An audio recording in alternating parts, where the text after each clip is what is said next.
اللہ کی توفیق سے ہم نے اس کو مانا ہوا ہے۔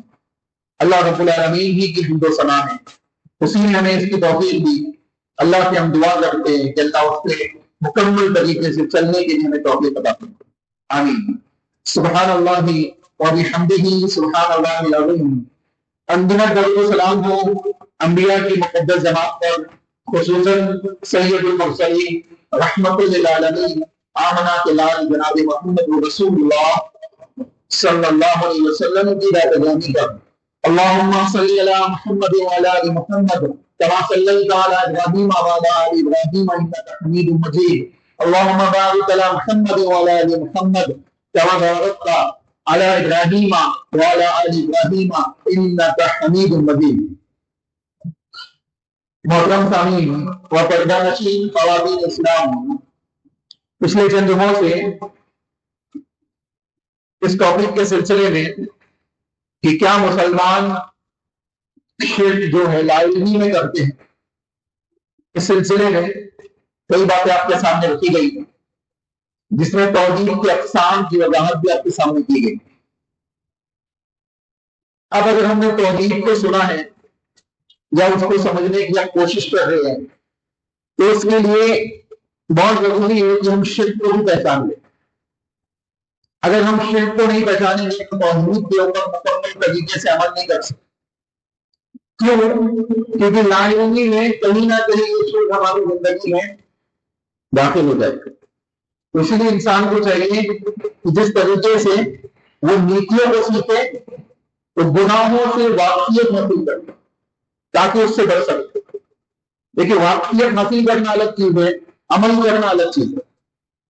نیکیوں کی واقفیت بھی حاصل کرنی ہے، اس کا علم بھی حاصل کرنا ہے اور اس کے اوپر عمل بھی کرنا ہے۔ گناہوں کے سلسلے میں یہ جاننا ہے کہ یہ گناہ ہے اس لیے کہ تاکہ اس سے بچ سکے۔ اس لیے آپ دیکھیں حضرت عمر رضی اللہ عنہ یہ بات بیان کرتے تھے کہ اگر ہم جاہلیت سے یا شرک کے معاملات سے بچنا چاہتے ہیں تو ہم کو چاہیے کہ ہم جاہلیت کا بھی رکھیں، جاہلیت کو نہیں جانیں کہ جاہلیت میں کیسے کام ہوتے تاکہ اسلام کے اوپر مکمل عمل پیدا ہو۔ اسی طریقے سے حضرت حذیفہ بن یمان رضی اللہ عنہ وہ خود بیان کرتے ہیں کہ دوسرے صحابہ رسول اللہ صلی اللہ علیہ وسلم سے بھلائیوں کے بارے میں پوچھتے، نیکیوں کے بارے میں پوچھتے، اور میں نبی صلی اللہ علیہ وسلم سے فطروں کے سلسلے میں سوال کروں۔ دوسرے صحابہ نیکیوں کے سلسلے میں اور حضرت حذیفہ اس کے سلسلے میں فتنوں کے سلسلے میں، یعنی جو ایسی چیزیں ہیں جو گناہ میں مبتلا کر سکتی ہیں ان کے سلسلے میں سوال کرتا تاکہ میں ان سے بچ سکوں۔ چنانچہ شرک اور شرک کے اقسام کی جاننا بھی کیا ہے ہمارے لیے بالکل کمپلسری ہے، یعنی ایسا ہے کہ اس کے بغیر ہم مکمل توحید پہ عمل نہیں کر سکتے۔ تو شرک کسے کہتے ہیں؟ سب سے پہلے ہم اس کو سمجھتے ہیں، اور اللہ رب العالمین نے اس انداز سے کتاب اللہ کے اندر اور نبی صلی اللہ علیہ وسلم نے احادیث صحیحہ کے اندر اس کی قباحتوں کو بیان کیا ہے، اور یہ کتنا نقصان دہ ہے، اتنا خطرناک عمل ہے کہ انسان کی دنیا بھی برباد کرتا ہے، آخرت بھی برباد کرتا ہے۔ یعنی ہلاک کر دینے والے اعمال میں سب سے اول نمبر پہ نبی صلی اللہ علیہ وسلم نے اس کو بیان کیا۔ انشاءاللہ وہ چیزیں ہم دیکھیں گے۔ سب سے پہلی چیز اللہ رب العالمین نے کتاب اللہ کے اندر بڑے واضح الفاظ میں ایک بات بیان کی۔ اللہ نے کہا الذین آمنوا ولم یلبسوا ایمانہم بالظلم، وہ لوگ جو ایمان لائے، جس کے سلسلے میں بات ہو رہی ہے ایمان والے۔ اللہ نے کہا وہ لوگ جو ایمان لائے ولم یلبسوا ایمانہم بالظلم، اور انہوں نے اپنے ایمان کے اندر ملاوٹ نہیں کی، مکس اپ نہیں کیا۔ کس چیز کا؟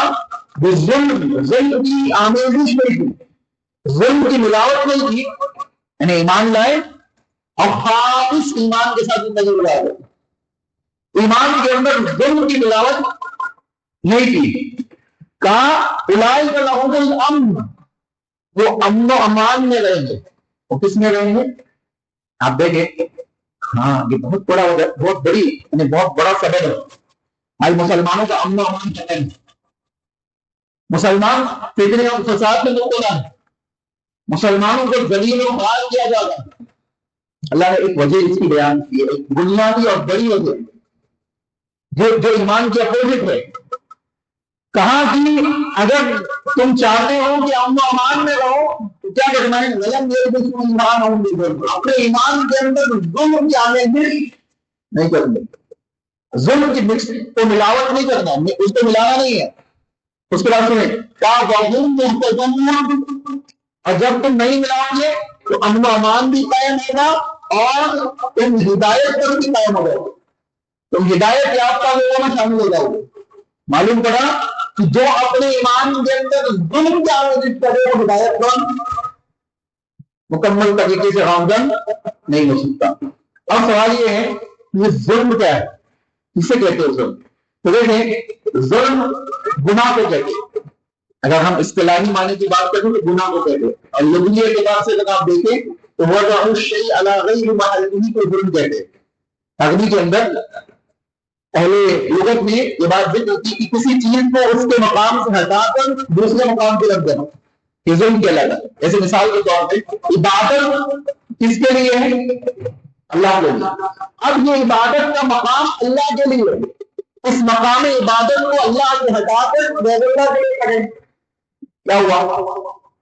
یہ ظلم ہو گیا، یہ ظلم ہو گیا۔ اب اسی کو اللہ نے کہا کہ اپنے ایمان کے اندر ظلم کی آمیزش نہ کرنا۔ اچھا دوسرے گناہوں کو بھی ظلم کہا گیا، دوسرے گناہوں کو بھی ظلم کہا گیا، اس لیے صحابہ جب یہ آیت نازل ہوئی صحابہ کی جماعت رسول اللہ کے پاس آئی، کہا اللہ کے نبی یہ کیسے پاسبل ہے؟ یہ پاسبل نہیں ہے کہ ہم اپنی زندگی کے اندر خطا و بدلتا انسان ہے، خطا ہو جاتی ہے، غلطی ہو جاتی ہے، اللہ نے کہہ دیا کہ ظلم کی آمیزش ہوگی، یعنی کوئی خطا ہوگی تو ایمان خطا ہو جائے گا، ہدایت سے ہٹ جاؤ گے، امن و امان ختم کر دیا جائے گا۔ رسول اکرم صلی اللہ علیہ وسلم نے صحابہ کی بے چینی کو سمجھ لیا۔ صحابہ کی بے چینی کیا تھی؟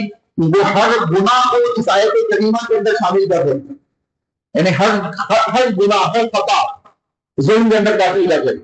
لیکن صحابہ عربی سمجھنے والے، ان کی مادری زبان عربی ہے، ان کی مادری زبان عربی ہے، نبی کے صحبت میں رہنے والے، ان کے سامنے قرآن مجید نازل ہو رہا ہے، لیکن وہ بھی قرآن کو اس وقت تک نہیں سمجھ پا رہے ہیں جب تک نبی کو وضاحت نہ کرے، جب تک نبی وضاحت نہ کر دے۔ ہمارے یہاں لوگ صحیح سے بھی علم لیتے ہیں، علم لینے کا کوئی سورس نہیں، کوئی صحیح سورس نہیں لوگوں کے پاس، تو لوگوں کو چاہیے کہ صحیح سورس سے علم حاصل کر، یہاں وہاں بھاگے۔ چنانچہ وہ ٹاپک نہیں ہے، ادھر نہیں جاؤں گا میں۔ اللہ کے نبی صلی اللہ علیہ وسلم نے بیان فرمایا ہے میرے صحابہ جس چیز کو تم اس آیت کریمہ کے اندر ظلم سمجھ رہے ہو وہ دنیا مراد نہیں ہے۔ رسول اللہ نے کہا ان الشرک لظلم عظیم۔ اللہ نے قرآن مجید کے اندر حضرت عمران علیہ السلام کی نصیحت کو بیان کیا، انہوں نے اپنے بچوں سے کہا یا بنیا لا تشرک باللہ، اے بچوں اللہ کے ساتھ میرے بات کسی کو شریک نہیں کرنا۔ کیوں؟ کیونکہ ان الشرک لظلم عظیم، کائنات کا سب سے بڑا گناہ، کائنات کا سب سے بڑا ظلم ہے شرک کو اپنی زندگی کے اندر آنے مت دینا۔ اب دیکھیں صحابہ کو بات واضح ہو گئی کہ اگر ایمان کے ساتھ شرک کی آمیزش کریں گے، یعنی یہ شرک جو سب سے بڑا ظلم ہے، اس جرم کی آمیزش کریں گے، ملاوٹ کریں گے، یعنی اللہ کو مان بھی لائے، شرک بھی کر رہے، غیر اللہ کے سامنے کی سجدہ کر رہے۔ ابھی آپ دیکھیں اندازہ لگائے، ایک بڑی عجیب و غریب سے ایک ویڈیو دیکھنے میں آئی 2-3 دن پہلے، ایک صاحب کہہ رہے کہ سجدہ اللہ کے علاوہ دوسرے کو کرنا حرام ہے، یہ شرک نہیں۔ کیا کہہ رہے ہیں؟ سجدہ اللہ کے علاوہ دوسرے کو کرنا حرام ہے، لیکن یہ شرک نہیں ہے، یہ شرک نہیں ہے۔ آپ اندازہ لگائے سجدہ کیا ہے؟ سجدہ کیا ہے؟ عبادت ہے، عبادت ہے نا، دعا عبادت ہے، دعا اب دعا اور عبادت ہے نا، رکوع عبادت ہے، ذبیحہ عبادت ہے نا، اور ہر وہ کام جو عبادت ہے وہ کس کے لیے ہونا چاہیے؟ اللہ کے لیے۔ تو اللہ نے قرآن مجید کے اندر غیر اللہ کے لیے سجدے کو حرام کیا ہی نہیں، اگر آپ اللہ کے علاوہ ڈھونڈتے ہیں تو شرک ہو جائے۔ یہ آپ کی دلیل بنانا کہ شرک نہیں ہے، حرام ہے، یہ آپ نے کہاں سے لایا؟ مناسب بات نہیں ہے۔ چنانچہ بہرحال کہا کہ اگر تم اپنے ایمان کے اندر شرک کی آمیزش کرو گے، شرک کی ملاوٹ کرو گے، تو اللہ رب العالمین دو عظیم بڑا مصیبت کے اندر تم کو مبتلا کرے گا۔ ایک، امن و امان ختم، پیس ختم، دیکھ لے معاشرے پوری دنیا میں لڑائی ہے۔ مسلمانوں کے اندر شرک کے معاملات کی اکثریت ہونے کی وجہ سے مسلمانوں نے امن و امان کے باتیں بتا دیے گئے، امن و امان معاشرے سے ختم ہوتا جا رہا۔ دن ب دن جہاں پہ امن و امان قائم ہے وہاں بھی کہیں نہ کہیں سے فسادات مقاد ہو گئے، وہاں بھی معاملات دھیرے دھیرے بگڑ رہے۔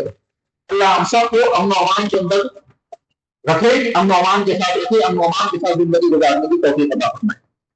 اس کے بعد دوسری مصیبت تک بتا دیا، بڑی عظیم مصیبت کہ وہ ہدایت سے محروم کر دیے جائیں گے، ہدایت سے محروم کر دیے جائیں گے۔ اگر وہ ظلم کے عامل کریں گے تو ہدایت سے محروم ہو جائیں گے، اور اگر ظلم سے بچ جائیں گے تو ہدایت سے قائم ہو جائیں گے۔ معلوم پڑا کہ جو شرک سے بچ گیا وہ ہدایت پہ آ گیا، اور جس نے شرک لا لیا ایمان کے ساتھ ہدایت سے محروم ہو گیا۔ اب آپ اندازہ لگائیں، شرک کرنے والے لوگ کہتے ہیں السلام علی من اتبع الہدی، ہاں جو بندہ شرک کر رہا ہے یہ دوسرے کو سلام کر رہا ہے تو کیسے کر رہا ہے؟ السلام علی من اتبع الہدی، سلامتی ہے اس کے لیے جو ہدایت کو قبول کرے۔ جو شرک کر رہا ہے ہدایت اس کے پاس نہیں ہے، اللہ کو کہہ رہا ہے قرآن مجید کے اندر، ہدایت تو اس کے پاس ہے جو توحید میں قائم ہے، در حقیقت میں ہدایت تو وہ قائم ہے۔ اس سورہ انعام کی آیت ہے، آیت نمبر 82 ہے، جس میں اللہ رب العالمین نے اس کی وضاحت کر دی ہے۔ تو اب السلام علی من اتبع الہدی کا جو سلام ہے وہ کس کے لیے ہے؟ جو موحدین ہیں، وہ توحید والے ہیں، یہ شرک کرنے والوں کے لیے اس کی گنجائش نہیں ہے کہ وہ دوسروں کو سلام علی من اتبع الہدی کہہ کے بلائیں۔ ہاں، اور یہ ایک قسم کا تعصب ہے۔ جو بھی بندہ کلمہ پڑھتا ہے، جو بھی بندہ کلمہ پڑھتا ہے، اس کے بعد کلمہ پڑھنے کے بعد کیا کرتا ہے؟ من اکل ذبیحتنا واستقبل قبلتنا، ذبیحہ کھاتا ہے کس کا؟ مسلمانوں کا، یعنی بسم اللہ اللہ اکبر کہتے جا کے ذبح کرتا ہے اور قبلے کا استقبال کرتا ہے، وہ مسلمان ہے۔ فذلک الرسول الذی ذمۃ اللہ وذمۃ رسولہ، مسلمان ہے، اس کے مسلمان ہونے کے ذمہ داری اللہ اور رسول لے گا۔ یہ کون کہہ گئے؟ نبی اکرم صلی اللہ علیہ وسلم کہہ گئے۔ کیا معلوم پڑ رہا ہے کہ ہر وہ شخص جو کلمہ گو ہے، قبلے کے رخ ہو کے نماز پڑھ رہا ہے، وہ ذبیحہ بسم اللہ اللہ اکبر کہہ کے کر رہا ہے، اگر وہ شرک کرے تو کیوں مسلمان ہے۔ ہاں یہ الگ بات ہے کہ اس کو ہم کہیں گے کہ بھائی تیرا یہ عمل غلط ہے، ہم اس کو کافر نہیں کہیں گے، ہمارے لیے جائز نہیں ہے کہ ہم کسی کو کافر کہیں، کسی ایسے شخص کو جو کلمہ پڑھ رہا ہے اس کو ہم کافر کہیں، ہمارے لیے جائز نہیں، بے شمار دلیل ہے اس کو۔ بہرحال دیکھیں سنیں، حضرت حذیفہ بن یمان رضی اللہ عنہ نے اپنے سلسلے میں وضاحت کی، جیسے میں نے آپ کے سامنے بات رکھی کہ وہ اللہ کے نبی صلی اللہ علیہ وسلم سے فتنوں کے سلسلے میں سوال کرتے، کہتے ہیں اللہ کے نبی فتنوں کے بارے میں ہم متنبع کیجیے کہ جب یہ فتنے آئے تو ہم کیا کریں؟ اب لوگ نبی صلی اللہ علیہ وسلم سے بھلائی کے سلسلے میں سوال کرتے، تو جب رسول اللہ صلی اللہ علیہ وسلم سے حضرت حذیفہ سوال کرتے فتنوں کے سلسلے میں تاکہ فتنوں سے بچ سکے، اللہ رب العالمین بیان کر رہا ہے کہ ایمان کے اندر ظلم کی آمیزش ہونے مت دو، تو کیا ہمارے لیے ضروری نہیں ہو گیا کہ ہم اس ظلم کو پہچان لیں جو ہمارے ایمان کو بگاڑ سکتا ہے، اس ظلم کا علم حاصل کر لیں، اس ظلم کے سلسلے میں متنبع ہو جائے تاکہ اس سے بچ سکے، اور توحید کو امید کرے تاکہ اس کو اپنی زندگی کے اندر اپلائی کر سکے۔ اللہ نے اس کی توفیق عطا فرمائے۔ اس کے بعد حضرت اللہ رب العالمین نے کتاب اللہ کے اندر مشرکین جو شرک کرنے والے لوگ ہیں، چاہے وہ ایمان کے بعد ہو چاہے وہ ایمان کے بغیر ہو، یعنی ایک تو کافرین ہے جو کل الکافرون کے تحت پوری وضاحت اللہ نے کر دی ہے، لیکن وہ لوگ جو ایمان کے باوجود شرک کر دے، ایک سوال پھر آتا ہے کہ کیا ایمان کے باوجود کوئی شرک کر سکتا ہے؟ کوئی انسان ہے جو ایمان کے بعد بھی شرک کر سکتا ہے؟ ہاں بالکل کر سکتا ہے۔ اللہ نے قرآن مجید کے اندر بیان فرمایا وَمَا يُؤْمِنُ أَكْثَرُهُم بِاللَّهِ إِلَّا وَهُم مُشْرِكُونَ، بہت سے ایمان والے ایسے ہیں جو ایمان لانے کے باوجود مشرکانہ کام کرتے ہیں، ایمان لانے کے باوجود مشرکانہ کام کرتے ہیں۔ ایک صحابی ہے رسول اللہ کے بعد، تو اللہ کے نبی نے بوانا کے مقام پہ ایک ذبیحہ، ایک جانور کی نظر مانی. اللہ کے نبی مجھے اجازت دیجیے کہ وہاں جا کے جاہلیت میں نظر مانی. میں نے کب نظر مانی تھی؟ جاہلیت میں. ابھی تو ایمان والے ہیں نا. اگر ایمان والا بندہ شرک میں مبتلا نہیں ہو سکتا تو نبی سوال بھی پوچھ رہے، رسول اللہ وہ صحابی سے پوچھ رہے کیا اس جاہلیت کے زمانے میں وہاں مشرکین کا کوئی میلہ لگتا تھا؟ مشرکین کا کوئی بت تھا وہاں پہ جس کی وہ عبادت کرتے ہیں، یا کوئی ایسا شرکیہ معاملہ وہاں پہ تھا؟ اگر ایمان کے بعد شرک انسان کی زندگی میں نہیں آ سکتا تو نبی صحابی سے سوال بھی کر رہے. نبی کا سوال کرنا اس بات کی دلیل ہے کہ شرک ہماری زندگی کے اندر داخل ہو سکتا ہے. اب یہ ہو تو سکتا ہے لیکن ہم ان سے بچ بھی سکتے. اس کی دعائیں بھی نبی نے سکھائی. اس سے پہلے میں خطبے میں آپ کے سامنے دعائیں رکھ چکا ہوں. چنانچہ آگے دیکھیں اللہ رب العالمین نے بیان فرمایا ان اللہ لا یغفر ان یشرک به ویغفر ما دون ذلک لمن یشاء. کائنات کے تمام گناہ لے کے آپ اللہ کے حضور میں پہنچ جائیں گے.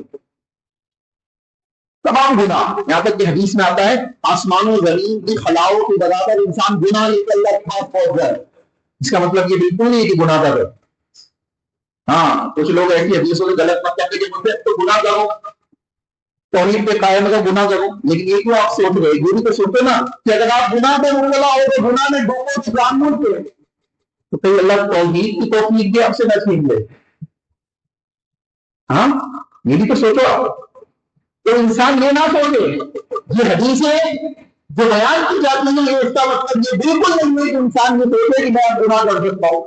نہیں، رسول اللہ نے بیان فرمایا ایک بندہ آسمان و زمین کی خلائے گناہوں سے بھٹ کر اللہ کے حضور میں پہنچے، اللہ اس کو آسمان و زمین کی مغفرت کے برابر مغفرت کے ساتھ معاف کر دے. وجہ کیا ہوگی؟ اس نے اللہ کے ساتھ کسی کو شریک، اتنی اللہ کو توحید پسند ہے، اس نے اللہ کے ساتھ کسی کو شریک نہیں کیا ہوا. یہی نہیں بلکہ اللہ کے نبی جناب محمد رسول اللہ صلی اللہ علیہ وسلم نے بیان فرمایا ایک بندہ 99 گناہوں کے رجسٹر لے کر اللہ کے سامنے سے کھڑا ہوا. اس سے پوچھا جائے گا اے بندے کو نیکی بھی کی ہے؟ اللہ مجھے یاد نہیں. اللہ رب العالمین یہ گناہوں کے رجسٹر تیرے سامنے موجود ہے، نیکی کا کچھ عطا پتہ نہیں، کچھ معلوم نہیں. ایک بطاقہ نکالا جائے گا، ایک چھوٹی سی چٹھی نکالی جائے گی، اللہ رب العالمین اس کے سامنے پیش کرے گا یہ تیری نیکی ہے، یہ تیری نیکی ہے. اب آپ اندازہ لگائیں رجسٹر بھی کیسے ہوں گے؟ لمبے چوڑے رجسٹر ہوں گے، ایسے چھوٹے موٹے سے نہیں ہوگا. ہمارے آگے گناہوں کے بغیر 99 رجسٹر موجود ہے اور چھوٹی سی چٹھی ہے تو نیکی کی چٹھی ہے. رسول اکرم صلی اللہ علیہ وسلم بیان فرماتے ہیں اللہ رب العالمین اس بندے سے کہے گا یہ تیری نیکی ہے. بندہ کہے گا اللہ یہ چھوٹی سی نیکی کیا کام آنے والی؟ اللہ کہے گا ٹھیک ہے دیکھ کے میزان میں ڈالو، اس کو میزان میں ڈالا جائے گا. اس چھوٹی سی نیکی، اس چھوٹی سی پرچی پہ لکھا ہوگا لا الہ الا اللہ محمد رسول اللہ. اور وہ توحید ہوگی جس کی حفاظت اس نے کی تھی، جس کا تحفظ اس کو پوری زندگی کیا، اللہ کے ساتھ کسی کو شریک نہیں کیا. 99 رجسٹر لے کے پہنچا ہے، گناہوں میں ڈوبا ہوا ہے، اللہ معاف کر دے گا. اللہ رب العالمین اس ایک چٹھی کی وجہ سے ان کو معاف کر دے، اس ایک توحید کی وجہ سے ان کو معاف کر دے. اللہ اکبر. یہ توحید کی عظمت ہے اور یہ شرک کی قباحت ہے کہ اگر شرک انسان کی زندگی میں آ جائے تو کتنی ہی نیکیاں لے کے پہنچ جائے اس کو کوئی آئے گا نہیں. سنیں اللہ رب العالمین نے بیان فرمایا کہ ان اللہ لا یغفر ان یشرک به ویغفر ما دون ذلک لمن یشاء. یقینا اللہ رب العالمین نہیں معاف کرے گا، نہیں مغفرت کرے گا کس کی؟ اس کی جو اللہ کے ساتھ کسی کو شریک کرتا ہے. ویغفر اور اللہ چاہے گا ویغفر ما دون ذلک لمن یشاء، اور جس کے لیے چاہے گا اس کے علاوہ اس کے تمام گناہ معاف کر دے گا. یعنی اگر شرک نہیں ہے، لیکن 3 طریقے کی کیفیت ہوگی. ایک دائمی جہنمی ہوگی، جو ہمیشہ کی جہنم میں جائیں گے. ہر وہ بندہ جو شرکیہ کام کرتے ہوئے دنیا سے جائے گا دائمی جہنم میں، اس کو کسی انسان کی رفاقت بچا نہیں سکتی. ابراہیم علیہ السلام خلیل اللہ ہے، خلیل اللہ میدان محشر میں کھڑے ہیں. اللہ رب العالمین کو بیان کر رہے ہیں اللہ تو نے اس بات کا مجھ سے وعدہ کیا ہے ابراہیم ہم تجھے رسوا نہیں ہونے دیتے، اللہ اس سے بڑی رسوائی کیا ہے کہ میرے والد جہنم میں جا رہا ہے؟ اللہ اس سے بڑی رسوائی کیا ہے؟ دو طریقے کے الفاظ آتے ہیں حدیث میں. ایک، ابراہیم علیہ السلام کو ایک ندا لگائی جاتی ہے، ابراہیم اپنے قدموں میں دیکھتے ہیں، ابراہیم علیہ السلام اپنے قدموں میں دیکھیں گے تو گندگی لگی ہوگی، وہ اس کو جھٹکیں گے اور وہ گندگی جا کے جہنم میں گرے گی.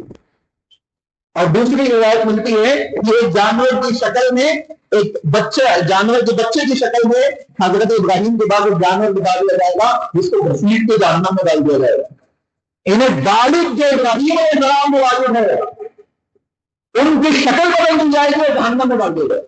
یعنی ابراہیم علیہ السلام کو رسوائی سے بھی اللہ نے بتا دیا اور اللہ نے اپنے کلام کے مطابق اس بات کو اب ثابت کر دیا کہ جو میرے ساتھ مل کرے گا اس کو میں معاف نہیں کر دوں گا، چاہے وہ ابراہیم کے والد کوئی نہ ہو.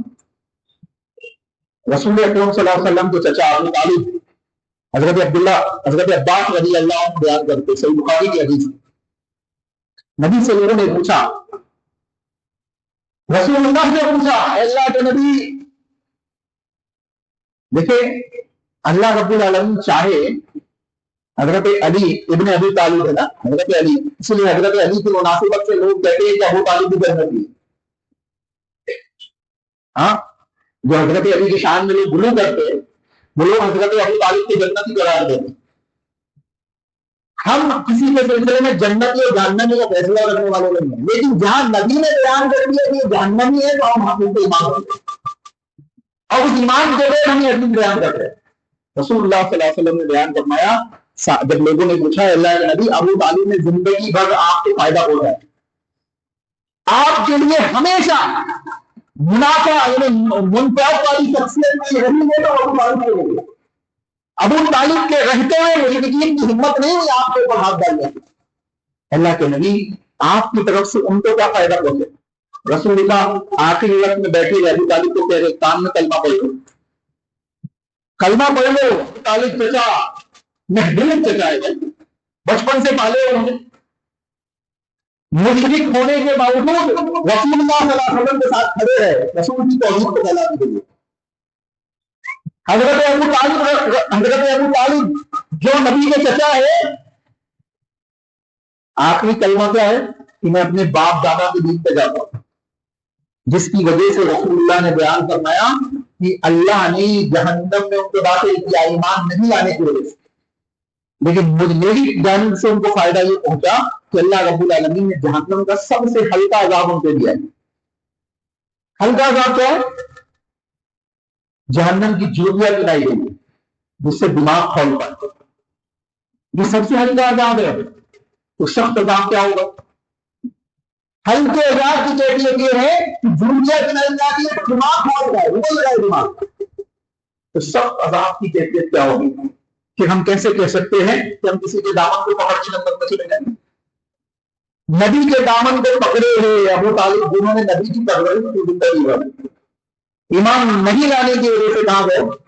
جہنم میں. اور ابو جہل کا بیٹا اکرمہ رضی اللہ عنہ ایمان لانے کی وجہ سے کہاں گئے؟ جنت میں. فرعون کی بیوی آسیہ حضرت موسیٰ علیہ السلام کو ماننے کی وجہ سے کہاں گئے؟ نظر لگائے. کسی کی نسبت کام آنے والی نہیں ہے کہ یہ باپ یا یہ بیٹا کسی کو پہلے ہم اپنے آپ کو تو جنت میں لے جائے، بعد میں دوسرے کو لے جائیں گے. نفسی نفسی کا عالم ہوگا. کیفیت یہ ہوگی ماں جیسی محبوب ترین مخلوق جس سے زیادہ محبت کرنے والی کائنات میں کوئی نہیں ہے، وہ ماں اپنے بچے کو نہیں بچانے میدان محشر. نفسی نفسی کا عالم ہے. اس بات کو سمجھ لے کہ اگر آج ہم نے اللہ کے ساتھ دوسرے کو شریک کرنا بند نہیں کیا تو یہ مصیبتیں جو نازل ہو گئی ہے بند ہونے والی نہیں تو مزید بڑھے گی. اور وہ حدیث یاد آتی ہے رسول اللہ صلی اللہ علیہ وسلم بیان فرمایا قیامت سے پہلے مسلمان بتوں کی پوجا کریں گے، مسلمان بتوں کی پوجا کریں گے. اور آج ہم اس چیز کو دیکھ سکتے ہیں اپنی آنکھوں سے. بعض ایسی چیزیں ویڈیو جگہ میں آ رہی ہیں کہ مسلمان کھڑے ہوئے بتوں کے سامنے عبادت کرتے ہیں. بہت خطرناک چیز ہے یہ مزید ذلت اور رسوائی کا سبب. اللہ نے سمجھ عطا فرمائے. آگے سنیں اللہ نے کہا کہ میں معاف نہیں کروں گا اس کو جس نے میرے ساتھ کیا کیا ہے؟ شرک کیا ہے. وَمَن يُشْرِكْ بِاللَّهِ فَقَدِ افْتَرَىٰ إِثْمًا عَظِيمًا. جس نے اللہ کے ساتھ شرک کیا ہے اس نے اللہ کے اوپر ایک بہتان عظیم لگا دیا، بہتان عظیم لگایا، اور سب سے زیادہ اللہ رب العالمین کو وہ جس چیز سے اذیت پہنچتی ہے وہ شرک۔ بندہ جب شرک کرتا ہے نا، اللہ رب العالمین اس کے اس عمل کو پسند نہیں کرتا ہے، ناپسندیدہ، سب سے زیادہ ناپسندیدہ عمل شرک ہے اللہ کے نزد۔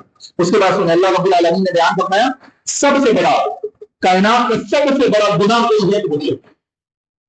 اس گناہ سے بچ جائیے، اپنی توحید کو محفوظ کر لیجیے، اللہ رب العالمین دنیا و آخرت میں معاملات آسان کرے۔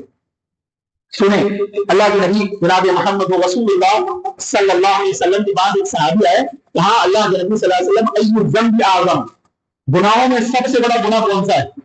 رسول اللہ صلی اللہ علیہ وسلم سب سے بڑا گناہ کون سا ہے؟ اللہ کے نبی جناب محمد رسول اللہ صلی اللہ علیہ وسلم نے ارشاد فرمایا ان تجعل للہ ندا وهو خلقک۔ رسول اللہ نے کہا تو اللہ کے ساتھ کسی کو معبود بنائے، اللہ کے ساتھ کسی دوسرے کی عبادت کرے، ند بنائے، ہاں، اور ند کسے کہتے ہیں؟ ند کہتے ہیں کسی، یعنی دعا، عبادت ہے نا، دعا ہے نا، جیسے ندا لگاتے نا، ندا لگانا، آواز لگانا ہے نا، اسی سے ند۔ تو کسی کو تم ند بنا رہے ہو، یہ سمجھ رہے ہو کہ میں اس سے مانگوں گا میری دعا قبول کرے گا، میں اس سے مانگوں گا میری دعا قبول کرے گا۔ اچھا، اب جب یہ بات کہی جاتی ہے لوگ کہتے نہیں ہم اس سے نہیں مانگ رہے، ہم ان کے ذریعے سے اللہ سے مانگ رہے، تو پھر یہاں تو اور زیادہ مصیبت والی بات ہے۔ اگر آپ یہ کہہ رہے ہو کہ میں اس کے ذریعے سے اللہ سے مانگ رہا ہوں تو پھر آپ نے اللہ کو محتاج بنا دیا ہوگا، کیا اللہ آپ کی ڈائریکٹ بات نہیں سن سکتا ہے؟ نہیں سمجھے بات؟ اگر کوئی کہے کہ میں اس سے مانگ رہا ہوں تو شرک ہے، کیونکہ اللہ کے علاوہ دوسرے سے دعا مانگنا ہاں جائز نہیں۔ اور کوئی کہے کہ میں اس کے ذریعے سے اللہ سے مانگ رہا ہوں، یہ تو خود سن نہیں سکتا ہے، یہ جو خود قبروں کی مٹی کے نیچے دفن ہے، اس کے ذریعے سے میں اللہ سے مانگ رہا ہوں، تو گویا آپ نے اللہ کے محتاج بنا دیا ہوگا۔ اس سے بڑی اللہ کی گستاخی، اس سے بڑی اللہ کی گستاخی کچھ نہیں ہو سکتی۔ چنانچہ اللہ نے کہا قرآن مجید کے اندر، سنے رسول اللہ نے بیان فرمایا انت جعل للہ ندا، کہ اللہ کے ساتھ کسی کو ند بنائے، کسی کو شریک بنائے، وہ خلقک، حالانکہ اس رب العالمین نے تجھے پیدا کیا ہے۔ جب تجھے پیدا کس نے کیا؟ اللہ نے، تو تجھے چاہیے تھا کہ تو کس کی عبادت کرتا؟ اللہ کی۔ اللہ نے تجھے پیدا کیا تو تو اللہ کو بھول کر ایسی لوگ پر مبتلا ہو جس کو تم نے اپنے ہاتھوں سے بنایا۔ قبر بھی تو ہم اپنے ہاتھوں سے بناتے ہیں، قبر بھی ہم اپنے ہاتھوں سے بناتے ہیں۔ چنانچہ اس بات کو سمجھ لے کہ نہ کسی زندہ کے سامنے، نہ کسی مردہ کے سامنے، نہ کسی عظیم ترین مخلوق کے سامنے، نہ کسی کمتر مخلوق کے سامنے اللہ کے علاوہ جھکنا چاہیے ہے، اللہ کے علاوہ مانگنا چاہیے ہے، نہ کوئی دوسرا ایسا عمل جس کو ہم عبادت کہتے ہیں کرنا چاہیے۔ اگر کوئی کرتا ہے تو وہ شرک میں مبتلا ہے، اور اس کو یہ شرک اس کو اللہ رب العالمین کی مغفرت سے کیا کرے گا؟ محروم کر دے گا۔ ہمیں کے لیے اس کو مغفرت سے محروم کر دیا جائے گا، اس کو معاف نہیں کیا جائے گا۔ چنانچہ کہا کہ کائنات کے اندر کوئی بھی گناہ معاف ہو جائے گا، پھر معاف نہیں ہوگا۔ کائنات کا سب سے بڑا گناہ شرک ہے، ان الشرک لظلم عظیم۔ اس کے بعد سے شرک انسان کے اعمال کو ضائع کرتا ہے، اعمال ضائع کرتا ہے، ایک عمل نہیں۔ دیکھیے دو طریقے کے معاملات ہوتے ہیں، ایک چیز یہ ہے کہ آپ کے پاس شرک اصغر ہے، شرک اصغر اور شرک اکبر یہ دو قسمیں ہیں شرک، انشاءاللہ نیکسٹ ڈے میں آپ کے سامنے اس کو رکھا جائے گا۔ شرک اکبر اور اصغر، اصغر وہ قسم ہے جس سے انسان اسلام سے نکلتا نہیں، لیکن جس عمل کے اندر یہ پائی جائے، جس عمل کے اندر شرک اصغر پایا جائے وہ عمل ضائع ہو جائے۔ اور اگر شرک اکبر ہے تو جب تک یہ شرک اکبر ختم نہیں ہوگا کوئی عمل قبول نہیں ہوگا، کوئی عمل نہیں سمجھے۔ شرک اکبر تمام اعمال کو ضائع کرتا ہے، شرک اصغر ان اعمال کو ضائع کرتا ہے جس میں پایا جاتا ہے۔ مثال کے طور پہ اللہ کے نبی صلی اللہ علیہ وسلم نے بیان فرمایا کہ جو دکھاوے کے لیے نماز پڑھی اس نے شرک کیا۔ اب دکھاوا آ گیا نماز میں، یہ آ گئی، تو یہ کیا ہوا؟ شرک اصغر۔ جس نماز کے اندر آپ کے دکھاوا آ گیا وہ نماز ضائع ہو گئی، وہ نماز ضائع ہو گئی۔ لیکن اگر شرک اکبر ہے، بڑا شرک ہے، تو کوئی نماز اس وقت تک پوری نہیں ہوگی جب تک وہ شرک اکبر ختم نہ کرے۔ سمجھے بات؟ یہ کیفیت ہے۔ تو شرک اکبر سے تمام عمل ضائع ہوتے، اور شرک اصغر سے وہ عمل جس کے اندر پایا جاتا ہے وہ عمل ضائع ہوتا ہے۔ سنیں، اللہ کے نبی اللہ رب العالمین نے کتاب اللہ کے اندر بیان فرمایا، انبیاء علیہ السلام کا تذکرہ کیا، تقریباً 17 یا 18 انبیاء کو ذکر کیا اللہ نے ایک ساتھ، حضرت ابراہیم، حضرت نوح، حضرت نوح علیہ السلام، دیگر تمام انبیاء کا ذکر کیا کہ یہ نیک ہے، صالح ہے، اللہ کے خلیل ہے، اللہ کے محبوب ہے، یہ صدیقین ہے، تمام ان کو صفات کے ساتھ ذکر کیا۔ سورہ انعام کو جا کے پڑھیے، یہ سورہ انعام کی آیت نمبر 81 ہے، اس سے پہلے کی آیتوں میں انبیاء کا ذکر کیا گیا۔ کتنے انبیاء؟ تقریباً 17 یا 18 انبیاء کو ذکر کیا اللہ نے، اور ان 17 اور 18 انبیاء کو ذکر کرنے کے بعد اللہ نے کیا کہا؟ سنیں، کہا وَلَوْ أَشْرَكُوا لَحَبِطَ عَنْهُمْ مَا كَانُوا يَعْمَلُونَ۔ اگر یہ سب کے سب جن کے نام ہم نے بیان کیے، اگر یہ سب کے سب ان میں سے کوئی اللہ کے ساتھ کسی کو شریک کرتا، ان کے اعمال کو ہم برباد کر دو، ان کے تمام اعمال کو ہم برباد کر دو۔ انبیاء کو کہا جا رہا ہے نا، کسے کہا جا رہا ہے؟ انبیاء کو۔ تو پھر ہم بچے، جب انبیاء کو یہ بات کہی جا رہی ہے تو ہم کہاں سے بچیں گے؟ تو اگر ہم اللہ کے ساتھ شرک اکبر میں مبتلا ہے تو ہمارا کوئی عمل قبول نہیں ہوگا، اور جو بندہ شرک اکبر میں مبتلا ہے اس کی خود کی نماز قبول نہیں ہے، اس کے پیچھے دوسروں کی نماز قبول نہیں۔ جس کی خود کا عمل قبول نہیں اس کے پیچھے دوسروں کی کیسے قبول ہو سکتی؟ سمجھ میں بات؟ قرآن سے سنیں، اللہ نے آگے بیان کیا، کہا لَئِنْ أَشْرَكْتَ لَيَحْبَطَنَّ عَمَلُكَ۔ دوسری آیت، ایک تو تمام انبیاء کے لیے جو جن کا نام ذکر کیا گیا ان کو بیان کیا گیا، ایک جگہ پہ رسول اللہ کو کہا گیا۔ دیکھیں یہ انبیاء کی جماعت کبھی شرک نہیں کرتی ہے، یہ تو شرک سے بچانے کے لیے آتی ہے، توحید کو قائم کرنے کے لیے آتی ہے، توحید کو زمین پہ قائم کرنے کے لیے آتی ہے، لوگوں کو ایمان کی طرف بلانے کے لیے۔ ان سے کبھی شرک ہوتا نہیں ہے، لیکن اللہ نے یہ بات اس لیے بیان کی تاکہ لوگ سمجھ لیں جب ہم انبیاء کو یہ بات کہہ رہے تو اب تم بچو گے، اب تم نہیں بچو گے۔ جب نبیوں کو یہ بات کہہ دی جائے گی تو نبی کا بیٹا ہو، نبی کے والد ہو، نبی کے چچا ہو، نبی کی بیوی ہو، کوئی بھی ہو، اگر اس نے شرک کیا تو وہ نہیں بچے گے۔ جب نبی نہیں بچیں گے تو وہ کہاں سے بچیں گے؟ تو کہا کہ اگر تم میں سے کسی نے شرک کیا تو تم سب کے اعمال ہم ضائع کر دیں گے۔ اچھا، اس کے بعد نبی صلی اللہ علیہ وسلم کو کہا جا رہا ہے لَئِنْ أَشْرَكْتَ لَيَحْبَطَنَّ عَمَلُكَ۔ اے نبی، اگر آپ نے بھی اللہ کے ساتھ کسی کو شریک کیا ہوتا تو ہم آپ کے بھی عمل کو ضائع کر دیں۔ رسول اللہ صلی اللہ علیہ وسلم سے مقدس کون؟ ہاں، آدم کی اولادوں میں نبی سے مقدس کوئی نہیں۔ آدم کی اولاد میں کوئی نبی سے مقدس پیدا نہیں ہوا ہے، نہ پیدا ہو سکتا۔ تو جب رسول اللہ سے دیکھ لیا جائے کہ اگر آپ کے اللہ کے ساتھ کسی کو شریک کریں گے تو آپ کے عمل ہم ضائع کر دیں گے، تو نہ کوئی نبی بچا، نہ کوئی ولی بچا، نہ کوئی صحابی بچا، نہ کوئی انسان بچا، کوئی نہیں بچا۔ اگر کوئی اللہ کے ساتھ شریک کرتا ہے تو اس کے عمل ضائع کر دی جائیں گے، اور جس کا خود کا عمل ضائع ہے اس کے پیچھے دوسروں کا عمل قبول نہیں ہوگا۔ سنیں آگے، اس کے بعد اللہ رب العالمین نے بیان فرمایا وَلَقَدْ أُوحِيَ إِلَيْكَ وَإِلَى الَّذِينَ مِن قَبْلِكَ لَئِنْ أَشْرَكْتَ لَيَحْبَطَنَّ عَمَلُكَ۔ ہم نے آپ کے اوپر اور آپ سے پہلے جتنے نبی جو سب کے اوپر رکھی ہے کہ جو بھی اللہ کے ساتھ کسی کو شریک کرے گا ان کے اعمال کو ضائع کرے گا۔ وَلَقَدْ أُوحِيَ إِلَيْكَ وَإِلَى الَّذِينَ مِن قَبْلِكَ، آپ کے اوپر اور آپ سے پہلے جتنے انبیاء ہم نے بھیجے ہیں ان سب کے پاس میں وہی ہم نے کی ہے لَئِنْ أَشْرَكْتَ لَيَحْبَطَنَّ عَمَلُكَ، کہ اگر تم اللہ کے ساتھ کسی کو شریک کرو گے تمہارے عمل ضائع کر دیں گے، اعمالوں کو ختم کر دیا جائے گا۔ وَلَا تَكُونَنَّ مِنَ الْخَاسِرِينَ، اور نقصان اٹھانے والے لوگوں میں تم داخل ہو جاؤ گے، نقصان اٹھانے والے لوگوں میں تم داخل ہو جاؤ گے۔ معلوم کیا پڑ رہا ہے؟ نقصان سے نکالنے والی چیز کیا ہے؟ توحید۔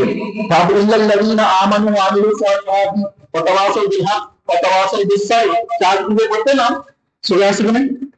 تو نقصان سے نکالنے والا ایمان وہ ایمان جو توحید کے ساتھ، یہ آیت کریمہ وضاحت کر رہی ہے کہ نقصان سے نکالنے والی چیز کیا ہے؟